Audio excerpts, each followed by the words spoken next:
Bienvenue dans cette nouvelle vidéo. Aujourd'hui, nous allons nous pencher sur une autre histoire fascinante et je vous demande de vous abonner à la chaîne pour que nous puissions vous proposer plus de contenu de ce type à l'avenir. Partie 1. Quand le danger frappe à la porte, la nuit où l'Afrique a sauvé le Fils de Dieu. Silence. La ville de Bethléem semblait endormie sous un ciel parsemé d'étoiles immobiles, mais il y avait quelque chose dans l'air. Une lourdeur. Une tension invisible parcourait les ruelles de pierre et les maisons modestes.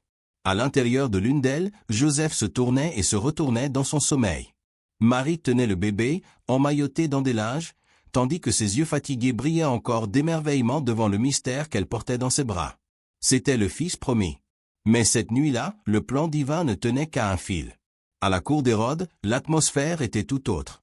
Le roi, troublé par la récente visite d'étrangers venus d'Orient, des hommes affirmant avoir suivi une étoile à la recherche du nouveau-né roi des Juifs, se sentait désormais menacé. Hérode, paranoïaque, cruel, obsédé par son trône, n'admettait aucun rival, pas même un nourrisson. Ne sachant pas exactement qui était cet enfant, il donna un ordre terrible: tuer tous les garçons de moins de 2 ans à Bethléem et dans les environs. C'est à ce moment que l'histoire du monde changea de direction. Non pas par la force d'une armée, mais grâce à un avertissement silencieux venu d'en haut. En pleine nuit, Joseph fit un rêve. Un ange lui apparut et lui dit avec urgence: « Lève-toi, prends l'enfant et sa mère, et fuis en Égypte. Reste là-bas jusqu'à ce que je t'avertisse, car Hérode cherchera l'enfant pour le faire mourir. » Matthieu 2h13. Sans hésiter, Joseph réveilla Marie. Il n'y eut pas de temps pour des adieux, ni d'espace pour des explications. Seulement une certitude: il devait partir. Immédiatement. D'un pas pressé et le cœur battant, les trois partirent dans l'obscurité, traversant des sentiers silencieux alors que la tragédie approchait des portes de Bethléem. Tandis que les soldats commençaient à exécuter les ordres brutaux du roi, la petite famille se dirigeait vers le sud, vers un lieu qui, des siècles plus tôt, avait été synonyme d'esclavage pour le peuple hébreu, l'Égypte. Mais cette terre devenait maintenant un abri. L'ironie était puissante. L'Égypte, connue pour avoir maintenu les fils d'Israël sous un joug cruel pendant des générations, devenait maintenant le refuge du Messie. Le continent africain, souvent ignoré dans les récits traditionnels de la foi, fut le territoire choisi par Dieu pour protéger le Sauveur du monde. Ce n'était pas un hasard. Le plan céleste englobait des géographies, des symboles et des peuples souvent méprisés. En conduisant Jésus en Afrique, le Créateur laissait une marque claire. Le salut ne dépendait ni des frontières, ni de la couleur de peau, ni de l'arrogance des empires. Celui qui viendrait sauver l'humanité fut accueilli en terre étrangère, protégé par un peuple différent, imprégné de culture africaine, et c'est là qu'il passa ses premières années. Pendant que la douleur envahissait les foyers de Bethléem, l'enfant grandissait en sécurité, hors de portée d'Hérode. L'Égypte, silencieuse dans son histoire millénaire, accueillit celui qu'on appellerait Emmanuel, Dieu avec nous. Cette fuite n'était pas qu'une stratégie de survie. C'était une déclaration silencieuse indiquant que le monde devait se préparer. Celui qui prêcherait un jour l'amour des ennemis, la justice pour les humbles et le pardon comme arme puissante, débuta sa mission publique en étant sauvé par une terre que le monde cherchait à oublier. Jésus fut sauvé par l'Afrique. Et cela changea tout. Dans la prochaine partie, nous explorons ce que cette présence africaine a signifié dans la vie du petit Jésus, comment cette période mystérieuse en Égypte a silencieusement façonné le commencement d'une mission qui bouleverserait le monde entier. Si vous aimez l'histoire, abonnez-vous à la chaîne, cela ne prendra pas 2 secondes et continuons avec la vidéo. Partie 2. Le silence d'Égypte, l'enfance cachée de l'enfant qui allait tout changer. Personne ne savait. Aucun prophète à Jérusalem, aucun scribe dans le palais d'Hérode, aucun prêtre dans le temple ne l'imaginait. Tandis que le monde pleurait les enfants perdus de Bethléem, la véritable cible de la fureur royale s'était échappée. Et où était Jésus, l'enfant dont parlaient les cieux, les étoiles et les bergers? Caché. Dissimulé dans un lieu improbable aux yeux des puissants, l'Afrique. Ce ne fut pas seulement un voyage de fuite. Le départ pour l'Égypte marqua un intervalle mystérieux entre la naissance et les premiers signes publics de la mission du Christ. Durant cette période, la Bible reste silencieuse. Mais le silence ne signifie pas l'absence. Bien au contraire.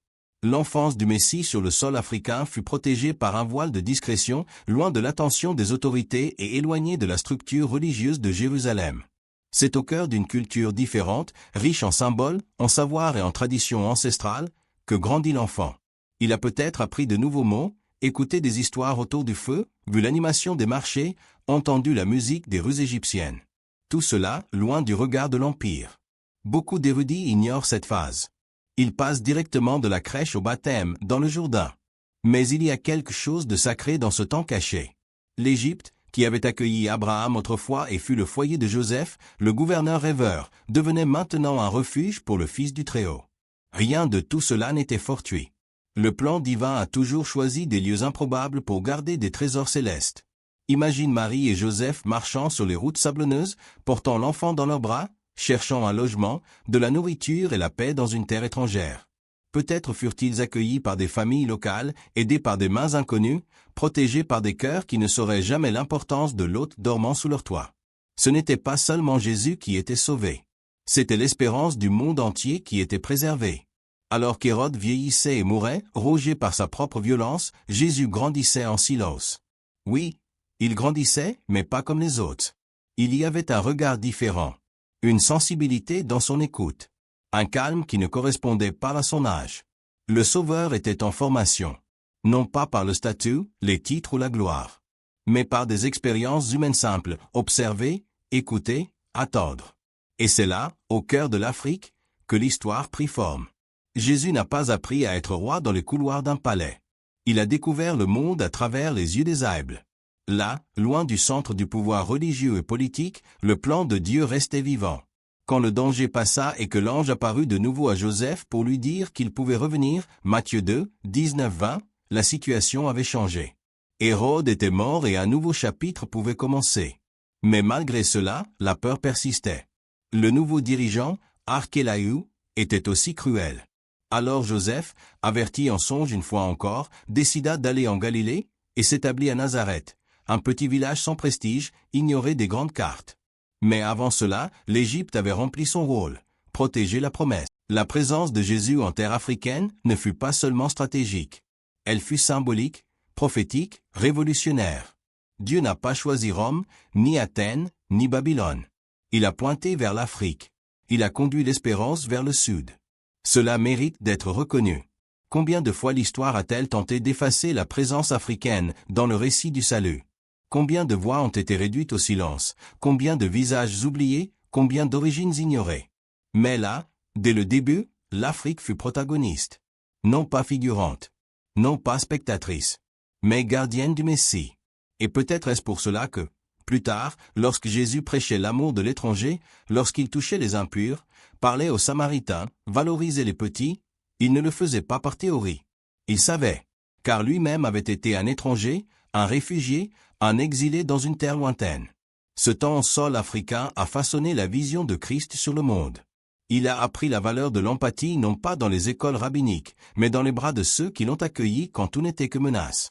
L'Afrique n'a pas seulement sauvé un bébé. Elle a sauvé le message. Elle a sauvé la croix. Elle a sauvé l'avenir. Dans la prochaine partie, nous verrons comment ce commencement, loin des centres religieux et politiques, a influencé tout ce qui allait suivre, le choix de Nazareth, la vie discrète, le travail de charpentier, et comment l'enfance silencieuse a préparé la scène pour les premiers signes du royaume. Si vous aimez l'histoire, abonnez-vous à la chaîne, cela ne prendra pas 2 secondes et continuons avec la vidéo. Partie 3. L'enfant réfugié a grandi, et le monde n'a plus jamais été le même. Vous savez cette sensation que quelque chose de simple peut cacher un impact énorme? Eh bien, c'est exactement cela, l'enfance de Jésus. La plupart des gens se souviennent seulement de sa naissance à Bethléem et sautent directement à son baptême dans le Jourdain, à l'âge de 30 ans. Mais qu'en est-il des années entre ces 2 moments? Où était-il? Qu'a-t-il vécu? Pourquoi Dieu a-t-il choisi précisément l'Égypte comme première maison pour le Fils de l'homme? Réfléchissez grec, l'enfant qui allait changer l'histoire de l'humanité a été sauvé par l'Afrique. Littéralement. Pas comme une métaphore. Pas comme une théorie. Mais comme un fait réel, rapporté dans l'Évangile selon Matthieu 2, 13-15. Quand l'épée d'Hérode était sur le point de s'abattre sur Bethléem, c'est le continent africain qui a ouvert ses bras et accueilli la promesse vivante du royaume de Dieu. C'est très significatif que Dieu ait agi ainsi. Il aurait pu utiliser n'importe quelle autre région pour cacher l'enfant. Mais non.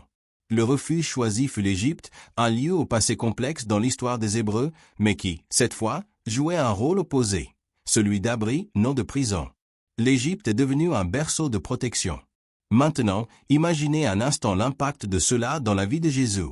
Il a grandi avec des souvenirs d'une terre étrangère. Ses premiers pas, peut-être, ont été posés sur le sol africain. Ses premières paroles ont pu venir de bouches égyptiennes. Les odeurs, les couleurs, la musique, les visages, tout cela a marqué sa mémoire. Et même si la Bible ne détaille pas cette phase, nous savons qu'elle fut fondamentale. Parce que voyez-vous, quand Jésus commence à enseigner, des années plus tard, il ne parle pas comme quelqu'un enfermé dans une bulle religieuse ou ethnique. Il accueille des Romains, fait l'éloge des Samaritains, guérit des Syriens, parle avec des femmes méprisées, s'assoit avec des collecteurs d'impôts. Pourquoi? Parce qu'il savait ce que c'était d'être un étranger. Il avait déjà été un exilé. Il avait vécu comme quelqu'un qui n'était pas du lieu. Et on ne peut pas ignorer le symbolisme. Le Sauveur du monde commence sa vie comme réfugié. Il n'a pas eu de berceau doré. Il n'a pas grandi dans les couloirs du pouvoir. Il n'a pas été éduqué dans les salons du temple. Il a grandi en marge. Dans le silence. Dans la simplicité. D'ailleurs, réfléchissez avec moi. Après la période en Égypte, la famille revient, mais évite encore la région centrale de la Judée, où les héritiers d'Hérode étaient encore dangereux. Il s'installe alors à Nazareth, un petit village presque insignifiant. Cet endroit était si effacé que Nathanaël, des années plus tard, demanda avec ironie, « Peut-il sortir quelque chose de bon de Nazareth ?» Jean 1h46. Et c'est précisément de là qu'est venue la réponse pour le monde. Jésus a grandi comme n'importe quel enfant, dans un environnement simple, dans une maison de charpentier, entre marteau et clou, apprenant avec son père la valeur du travail, l'importance de la patience, la beauté du détail. Il n'avait pas l'apparence d'un roi, mais il portait la royauté en lui. Le temps passé en Égypte n'a pas été du temps perdu. C'était une préparation, un cadre, une base pour sa mission. L'Afrique ne l'a pas seulement sauvé de la mort, elle l'a accueilli pour qu'il puisse grandir en paix, loin des regards avides des puissants. Et regardez comme c'est intéressant. Cette même Afrique, qui a protégé le Christ enfant, sera plus tard l'une des premières régions à recevoir le message de l'Évangile. Juste après la résurrection, des disciples et missionnaires commencèrent à répandre la bonne nouvelle, et parmi les premiers lieux à embrasser cette foi, il y avait des communautés africaines. Coïncidence? Je ne pense pas. C'est comme si le plan de Dieu disait, depuis le début, je valorise ce que le monde méprise. J'utilise le rejeté pour confondre les puissants. Je fais du caché le principal. Et Jésus, mieux que quiconque, a compris cela. Son enfance hors du système, sa jeunesse dans des villages oubliés, et ses débuts ministériels loin des centres religieux montraient le modèle du royaume, tout à l'envers de ce que le monde attend. Alors, quand il s'est levé dans la synagogue de Nazareth, des années plus tard, et a déclaré qu'il était venu libérer les captifs, rendre la vue aux aveugles et annoncer la bonne nouvelle aux pauvres, Luc 4h18, il parlait avec autorité. Il avait vécu cela. Il avait été un étranger. Il avait été sauvé par des mains étrangères. Il connaissait la douleur de l'exil et la beauté de l'accueil. C'est pourquoi chaque geste de Jésus était chargé d'empathie. Il n'était pas distant des douleurs humaines. Il était quelqu'un qui avait déjà fui dans la nuit. Quelqu'un qui savait ce que c'était que de recommencer dans une terre inconnue. Quelqu'un qui connaissait le goût de la peur et la valeur de l'espérance. Jésus a été sauvé par l'Afrique. Et le monde a été sauvé par Jésus. Si vous aimez la vidéo, abonnez-vous à la chaîne, laissez votre like et partagez-la.